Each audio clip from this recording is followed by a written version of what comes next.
Good morning दोस्तों।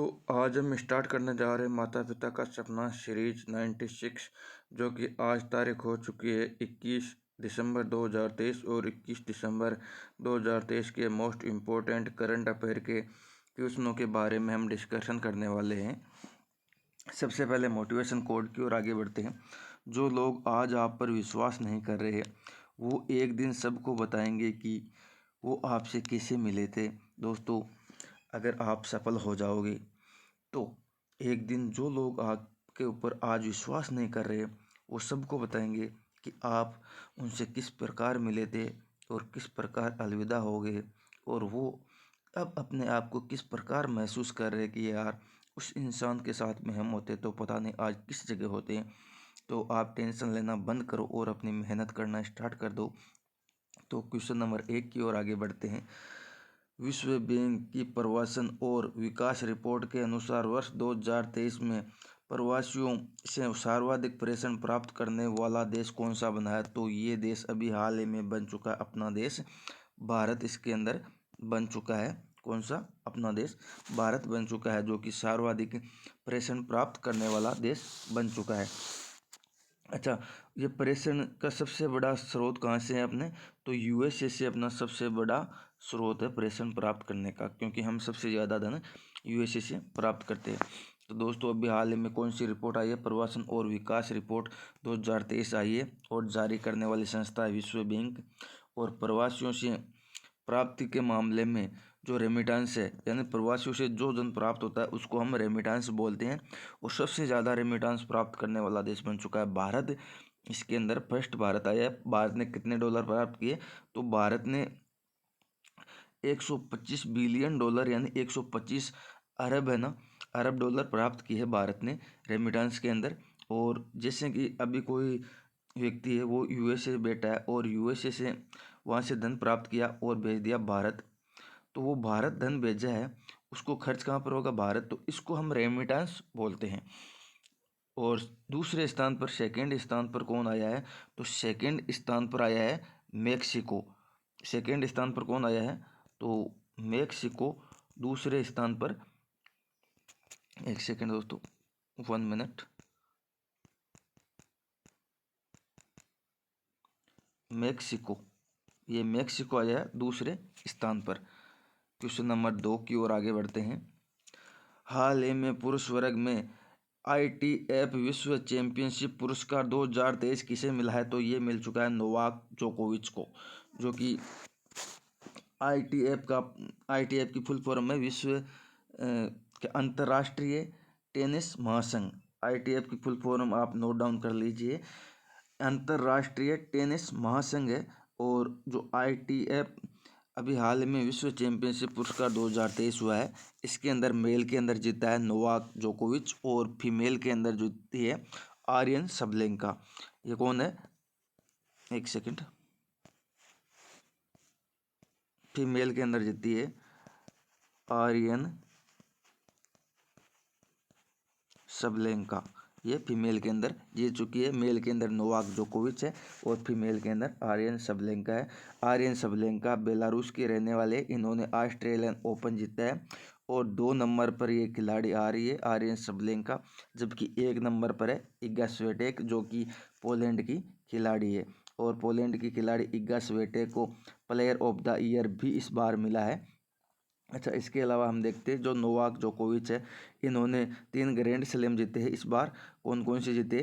तो Australian open जीते, फ्रेंच ओपन जीता है और US ओपन जीते हैं। इन्होंने 8वीं बार, यानी नोवाक जोकोविच ने 8वीं बार ITF विश्व चैंपियनशिप पुरस्कार अभी हाल ही में जीत लिया है। क्वेश्चन नंबर 3 की ओर आगे बढ़ते हैं।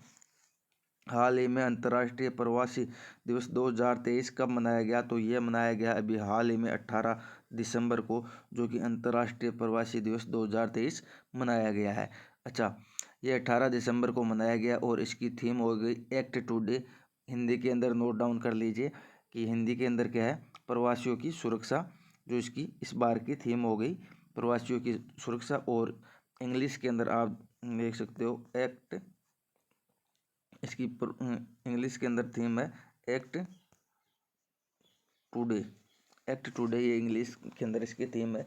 अच्छा, भारत के अंदर प्रवासी दिवस कब मनाया जाता है? तो भारत के अंदर 9 जनवरी को प्रवासी दिवस मनाया जाता है, यानी राष्ट्रीय प्रवासी दिवस 9 दिसंबर को मनाया जाता है। और ये क्यों मनाया जाता है? 9 दिसंबर ने 9 जनवरी को राष्ट्रीय प्रवासी दिवस मनाया जाता है। भारत के अंदर राष्ट्रीय प्रवासी दिवस 9 जनवरी को मनाया जाता है। 9 जनवरी 1915 को गांधी जी साउथ अफ्रीका से वापस आए थे, इसलिए 9 जनवरी को प्रवासी दिवस मनाया जाता है। क्वेश्चन नंबर 4 की ओर आगे बढ़ते हैं। अंडर 90 एशिया कप 2023 की विजेता टीम कौन सी है? तो इसकी विजेता टीम हो गई है बांग्लादेश। तो अंडर 90 एशिया कप 2023 कौन से क्रम का है? तो ये है 10वें क्रम का हो गया है। और इसकी ये कहाँ पर आयोजित हुआ? तो ये आयोजित हुआ है यूएई के अंदर, ये आयोजित हुआ है। और इसका विजेता हो गया, नंबर 1 पर आ गया है बांग्लादेश, और नंबर 2 पर आ गया है यूएई। उप विजेता हो गया है यूएई, और आयोजन भी यूएई के अंदर हुआ है। सर्वाधिक बार इसको किसने जीता है? तो सर्वाधिक बार 8 बार भारत इसको जीत चुका है। अब इसके अलावा हम देखते हैं, बांग्लादेश का यहाँ पर नाम आ गया, तो बांग्लादेश के साथ में भारत का कौन कौन से युद्ध अभ्यास है? तो बांग्लादेश की कैपिटल तो हो गई ढाका, बांग्लादेश की राजधानी हो गई ढाका, यहाँ की मुद्रा हो गई टक्का, यहाँ की मुद्रा हो गई टक्का। और अब बांग्लादेश और भारत के साथ में कौन कौन से युद्ध अभ्यास है? तो बोंगो सागर, संप्रीति। संप्रीति को याद रखने का अच्छा तरीका है कि प्रीति किसके साथ में लगाई मोदी जी ने? तो मोदी जी ने प्रीति लगाई शेख हसीना जुल्फोवाली के साथ में। तो शेख हसीना जुल्फोवाली बांग्लादेश की पीएम है, तो इन्होंने शेख हसीना जुल्फोवाली के साथ में संप्रीति लगाई। तो यहाँ से आपके 4 क्वेश्चन क्लियर हो गए कि भारत का पीएम, बांग्लादेश का पीएम, और भारत और बांग्लादेश के साथ में संप्रीति जो एक्सरसाइज है वो भी है साथ में, और बोंगो सागर भी है। अच्छा, इसके अलावा देखते हैं, तो भारत की अंतर्राष्ट्रीय सीमा बांग्लादेश से कितनी लगती है? तो ये सीमा लगती है 4096 किलोमीटर। तो ये 4096 किलोमीटर भारत और बांग्लादेश के बीच में अंतर्राष्ट्रीय सीमा लगती है। भारत के कौन कौन से राज्य बांग्लादेश से सीमा बनाते हैं? तो पश्चिम बंगाल बनाता है, मेघालय बनाता है, असम बनाता है, मिजोरम बनाता है, त्रिपुरा बनाता है। ये कितने राज्य हो गए? ये 5 राज्य है जो कि बांग्लादेश से सीमा बनाते हैं। भारत के 5 राज्य, पश्चिम बंगाल, मेघालय, असम, त्रिपुरा, मिजोरम। क्वेश्चन नंबर 5 की ओर आगे बढ़ते हैं। केंद्र सरकार की लीड्स 2023 रिपोर्ट में अचीवर्स श्रेणी में किस केंद्र शासित प्रदेश को शीर्ष स्थान मिला है? तो इसके अंदर मिल चुका है चंडीगढ़ और दिल्ली, यानी ऑप्शन नंबर इसका डी करेक्ट हो जाएगा। तो लीड्स जो रिपोर्ट 2023 की आई है, इसको जारी करने वाला मंत्रालय हो गया वाणिज्य उद्योग मंत्रालय। इसके मंत्री हो गए पीयूष गोयल, इन्होंने अभी हाल ही में जारी किए। अच्छा, जो ये है logistic it's cross different state, ये आप देख सकते हो logistic east cross different state, ये अभी हाल ही में इसकी फुल फॉर्म है। लीड्स की फुल फॉर्म हो गई logistic east cross different state, ये इसकी फुल फॉर्म हो गई। और ये रिपोर्ट अभी हाल ही में जारी हुई है। इसके अंदर 28 राज्य और 8 केंद्र शासित प्रदेश शामिल है। और शीर्ष स्थान पर 2 अपने जो आए है यूटी आई है, चंडीगढ़ और दिल्ली। क्वेश्चन नंबर 6 की ओर आगे बढ़ते हैं। हाल ही में दुनिया के सबसे बड़े कार्यालय डायमंड ब्रोस का उद्घाटन कहाँ हुआ है? तो इसका उद्घाटन अभी हाल ही में सूरत के अंदर हुआ है। दोस्तों, जो डायमंड ब्रोस है, ये सूरत के अंदर सबसे बड़ा इसका उद्घाटन हुआ सबसे बड़े कार्यालय का। इससे पहले ये पेंटागन में सबसे बड़ा इसका डायमंड का कार्यालय था। अब ये डायमंड का कार्यालय हो चुका है सूरत अपने गुजरात के अंदर। और इसका शुभारंभ कब किया? तो 17 दिसंबर को इसका शुभारंभ किया था। 17 दिसंबर को इसका शुभारंभ किया गया था, और शुभारंभ करने वाले पीएम मोदी थे। और ये क्या है, 15 मंजिला है, ये आपको दिख रहे हैं, ये 15 मंजिला है। और इसके अंदर 9 टावर लगे हुए हैं। कितने टावर लगे हुए? इसके अंदर 9 टावर लगे हुए, और ये 15 मंजिला है। अच्छा, इन्होंने अभी ये पेंटागन यूएसए के अंदर इसका सबसे बड़ा इतने दिनों था, जबकि अब हो चुका है भारत के अंदर सबसे बड़ा ऑफिस इसका भारत के अंदर स्थापित हो चुका है। क्वेश्चन नंबर 7 की ओर आगे बढ़ते हैं। हाल ही में काशी तमिल संगम के दूसरे चरण का उद्घाटन कहाँ हुआ है? तो इसका भी हाल ही में दूसरे चरण का उद्घाटन हुआ है वाराणसी के अंदर। अच्छा, काशी तमिल संगम का दूसरा चरण अभी हाल ही में हुआ है, जो कि वाराणसी के अंदर हुआ है। और यहाँ पर क्या है, जत्थे निकाले गए तमिल काशी के, तो 8 टाइप के इसके अंदर लोग शामिल हुए। और वाराणसी में नमो घाट के अंदर, ये वाराणसी में नमो घाट पर हुआ है। और उद्घाटन करने वाले कौन हो गए इसके तमिल संगम का? वो हो गए पीएम मोदी जी। 15 दिनों तक ये चलने वाला है। और 8 टाइप के इसमें लोग हैं। तो 8 टाइप के कौन कौन से लोग हैं? तो एक तो हो गए शिक्षक, व्यापारी, पेशेवर और अध्यात्म, किसान, लेखक। अब हम देखते हैं शिक्षक के अंदर, शिक्षक कैसा होना चाहिए? यमुना नदी की तरह शिक्षक, यमुना नदी की तरह। व्यापारी कावेरी नदी की तरह, यानी इनको अलग अलग बताया गया कि इस प्रकार से होना चाहिए। और पेशेवर होना चाहिए गोदावरी नदी की तरह। अध्यात्म होना चाहिए सरस्वती नदी की तरह। किसान होना चाहिए नर्मदा नदी की तरह। लेखक होना चाहिए सिंधु नदी की तरह। क्वेश्चन नंबर 8 की ओर आगे बढ़ते हैं। हाल ही में गृह मंत्रालय ने किस देश के अमीर शेख नवाब अल अहमद के निधन पर एक दिवसीय राजकीय शोक की घोषणा की है? तो ये कर दी है अपने कुवैत के जो अल अहमद है, इनके ऊपर शेख नवाब अल अहमद के निधन हो गया है। तो इनका निधन हो गया है। तो इनके साथ भारत के संबंध बहुत ही मजबूत थे। तो इस कारण से 17 दिसंबर को राजकीय शोक घोषित किया गया है भारत के द्वारा कि इनके संबंध बहुत मजबूत है, जिसके कारण यहाँ पर जो अमीर है ये शेख नवाब अल अहमद, इनका निधन हो गया है। तो गृह मंत्रालय की ओर से कहा गया है कि 17 दिसंबर को राजकीय शोक घोषित किया जाएगा। और अब इस दिन 17 दिसंबर को क्या होगा?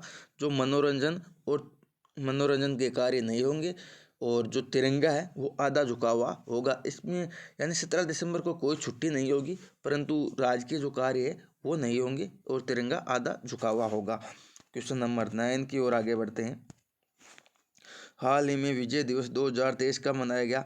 तो ये विजय दिवस 2023 मनाया गया है 16 दिसंबर को। अच्छा, इस दिन क्या हुआ था दोस्तों?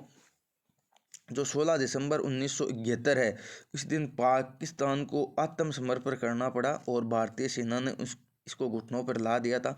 13 दिसंबर तक ऑपरेशन विजय चलाया भारतीय सैनिकों ने। और ऑपरेशन विजय चलाने के बाद में पाकिस्तान घुटनों पर आ गया। अच्छा, नया देश बनाया इसके बाद में बांग्लादेश। जो बांग्लादेश नया देश बना है। बांग्लादेश के जो शेख मुजिबर रहमान थे, उन्होंने भारत से मदद मांगी। जो बंगबंधु के नाम से जाने जाते हैं शेख मुजिबर रहमान, ये शेख हसीना जुल्फों के पिताजी थे जो शेख मुजिबर रहमान है। तो इन्होंने आकर भारत से रिक्वेस्ट की कि पाकिस्तान ने हमारे ऊपर अटैक कर दिया और हमारी रक्षा कीजिए। तो वहाँ पर गए और ऑपरेशन विजय भारतीय सेना ने चलाया और पाकिस्तान को घुटनों पर ला दिया था। क्वेश्चन नंबर 10 की ओर आगे बढ़ते हैं। हाल ही में भारत की सबसे तेज सौर इलेक्ट्रिक नाव बारागुंडा कहाँ लॉन्च हुई है?